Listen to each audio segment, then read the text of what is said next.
Bonjour, bienvenue pour ce nouveau journal. Nous sommes le mardi 6 septembre. Voici les titres. La lutte contre les submersions marines avance, même si tous les projets sont loin d'être terminés. C'est ce que nous verrons au début de cette édition. L'ensemble du littoral vendéen fait l'objet depuis Xynthia de travaux de renforcement des digues pour protéger les habitants des tempêtes et des risques d'inondation. Des chantiers qui doivent se poursuivre jusqu'en 2020.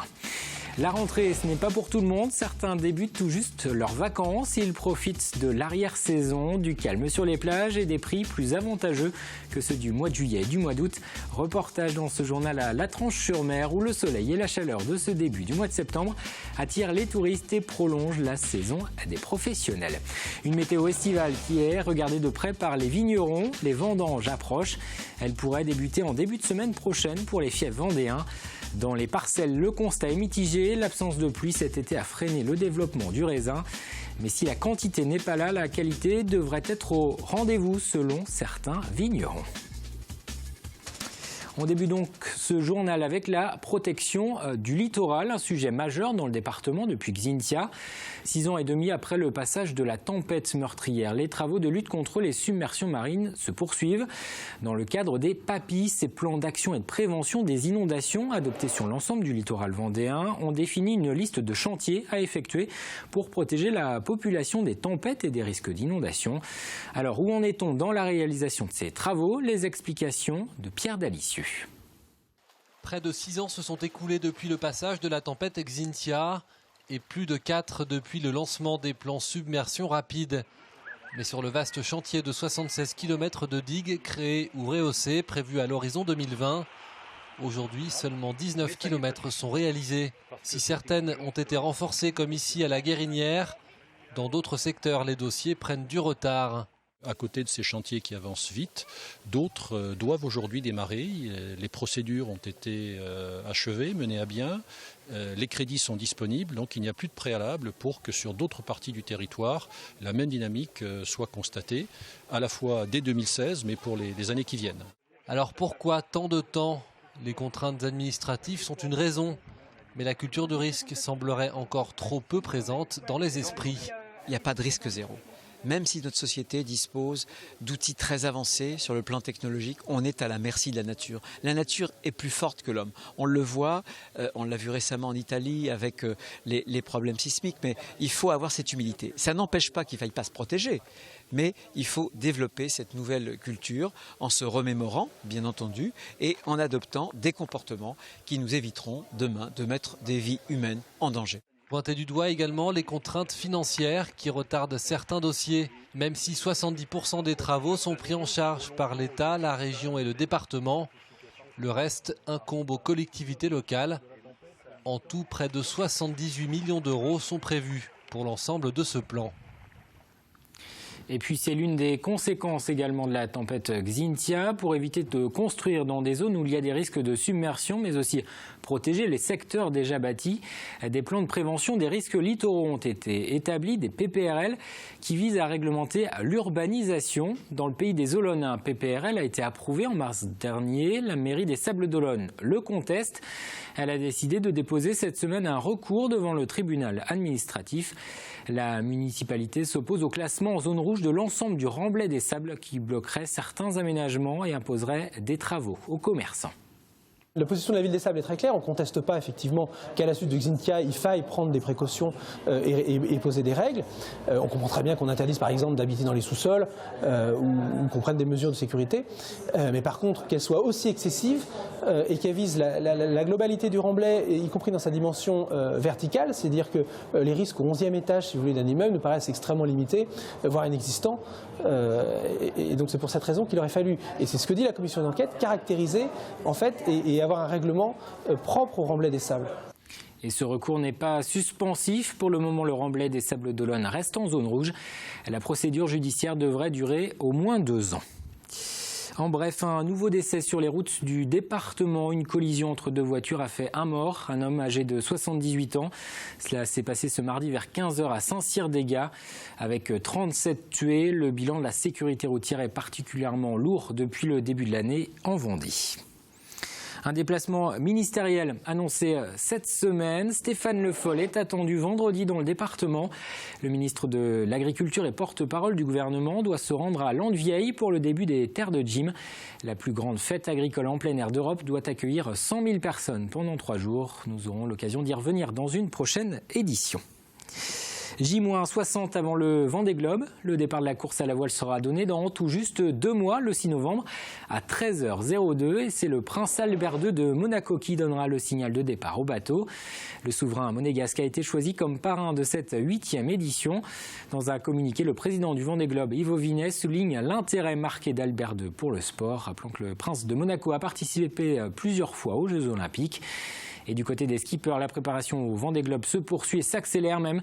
Tous les bateaux devront être arrivés au Sables d'Olonne pour l'ouverture du village le 15 octobre prochain, c'est-à-dire dans à peine un peu plus d'1 mois. Un Vendée Globe qui va permettre d'allonger cette année la saison des professionnels du tourisme. Les hôtels des Sables d'Olonne affichent déjà complet pour le premier week-end de novembre. Et en attendant, les vacanciers sont toujours présents en ce mois de septembre dans le département, notamment sur le littoral. Une clientèle différente de celle de l'été qui vient profiter du calme de l'arrière-saison et du soleil qui continue de briller. C'est ce qu'a constaté Cyril Guillet. Il s'est rendu à La Tranche-sur-Mer. Chaque année, ils sont nombreux à venir profiter du littoral au mois de septembre. Soleil, baignade, glace, apéritifs en terrasse, tout est comme en pleine saison, à quelques détails près. Il y a moins de monde sur les plages, on fait moins la queue dans les restaurants. Et puis c'est un peu moins cher aussi, les tarifs sont quand même avantageux au mois de septembre. Les premiers concernés sont les retraités, les étudiants qui n'ont pas encore repris le chemin des amphithéâtres et les couples avec des enfants en bas âge. Tant que la petite n'a pas les dates de l'école, on peut se le permettre. Ouais. Après avoir boudé la France en début de saison, les étrangers sont de retour en Vendée. Et dans les campings, le taux de remplissage est plutôt bon. On a une bonne fréquentation par rapport à nos locations de mobil-home et chalets. Pour septembre, en week-end, c'est complet sur les 3 prochains week-ends. Et puis les gens en semaine, ils prolongent parce qu'ils se trouvent bien, le temps est là, donc c'est l'idéal.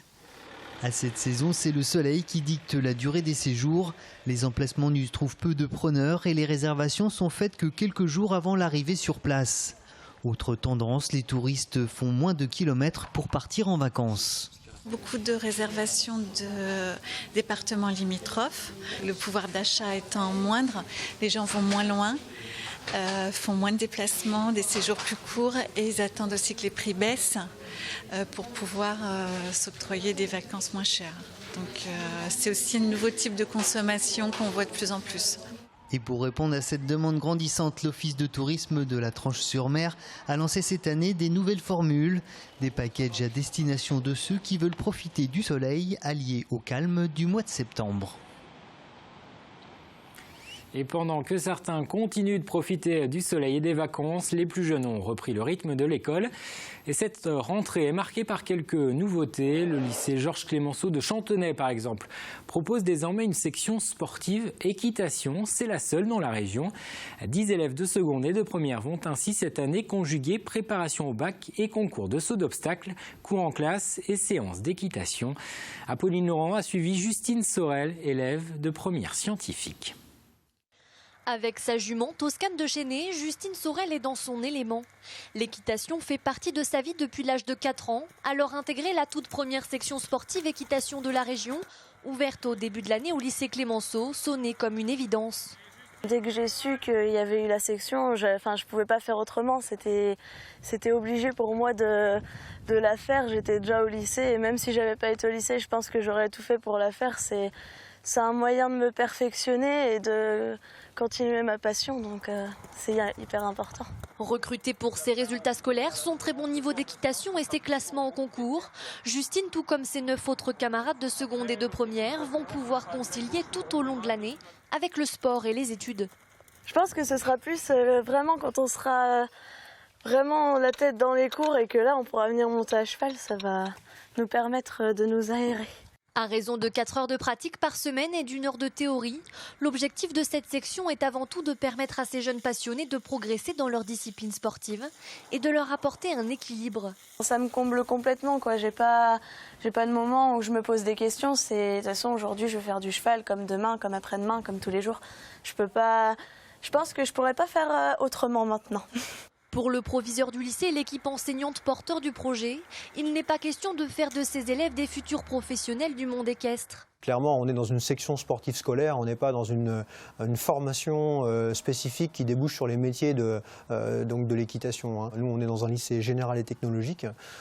C'est vraiment, je vous dis, une formation complémentaire, sportive, qui relève plus de la passion ou du loisir et qui permet d'apporter une petite touche d'agrément supplémentaire à des élèves qui voudraient à la fois continuer à bien travailler à l'école et avoir la possibilité de poursuivre leur passion. L'année prochaine, 6 places supplémentaires seront ouvertes et des jeunes d'autres départements de l'ouest de la France se sont déjà manifestés pour intégrer cette toute première section sportive équitation des Pays de la Loire. Étirez un peu vos chevaux, 2-3 minutes et on rentre, on retourne à l'école. 171 ans après, Fontenay-le-Comte a commémoré la bataille de Sidi Ibrahim. Elle a opposé entre le 23 et le 26 septembre 1845 l'armée française aux troupes de l'émir Abdelkader, opposée à la colonisation de l'Algérie. Sur les 450 chasseurs à pied français, seuls 11 sortiront vivants de la bataille. Un épisode militaire commémoré avec un défilé dans les rues de Fontenay-le-Comte de la fanfare du 27e bataillon de chasseurs alpins. Les chasseurs ont été créés en 1838 pour partir en Algérie et ils ont fait des combats qui ont été assez glorieux. Et par contre, on fête tous les ans la Sidi Ibrahim qui est une défaite des chasseurs, mais c'est un monument de courage énorme. Vous leur rendez hommage ? On leur rend hommage tous les ans dans toute la France. Au chapitre Solidarité, ce vide dressing organisé à La Roche-sur-Yon avec le Secours catholique. Le public était invité ce dimanche à déposer vêtements et chaussures place Napoléon auprès des bénévoles de l'association. En contrepartie, des bons d'achat à faire valoir auprès des commerçants du centre-ville étaient distribués. Des chèques cadeaux remis en fonction du poids de vêtements déposés. Une opération organisée pour la première fois et destinée à aider les familles les plus démunies. Nous faisons le tri des vêtements qui sont amenés parce que on récupère que des vêtements en bon état, car pour pouvoir donner aux personnes en difficulté, il faut que les vêtements soient portables. C'est la première fois qu'on fait ça et vraiment c'est une réussite. On a beaucoup de personnes qui se sont déplacées pour nous amener leur vide dressing.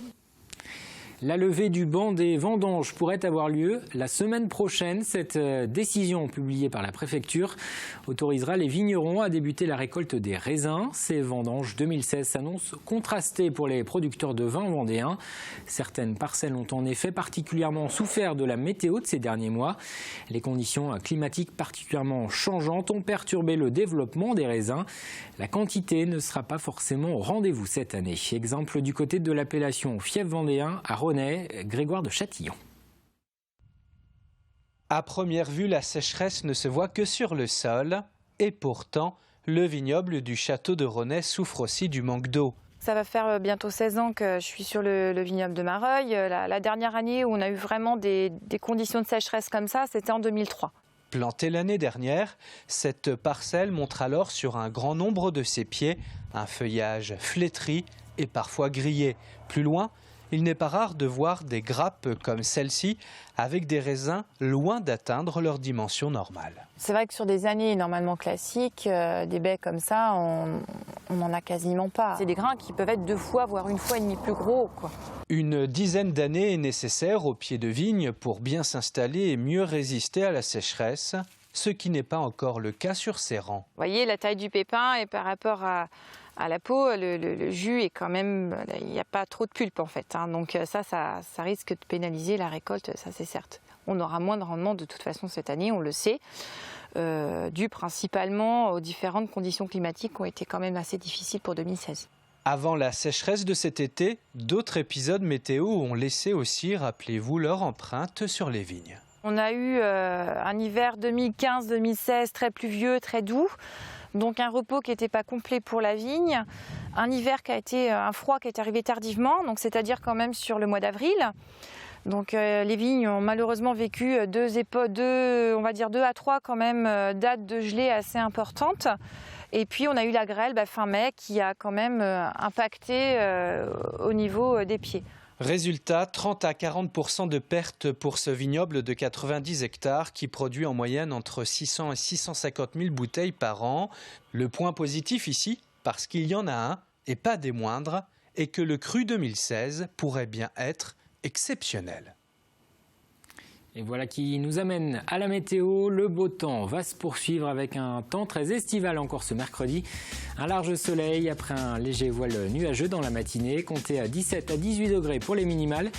Le mercure sera compris entre 26 et 33 degrés dans l'après-midi. C'est dans le Bocage et le sud du département qu'il fera le plus chaud.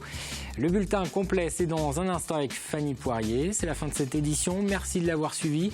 Les programmes continuent sur TV Vendée. Ne manquez pas cette semaine l'émission Visage du sport qui consacre un portrait au coureur de fond et de demi-fond Mathieu Dudigament, licencié à l'Atlantic Club de La Roche-sur-Yon.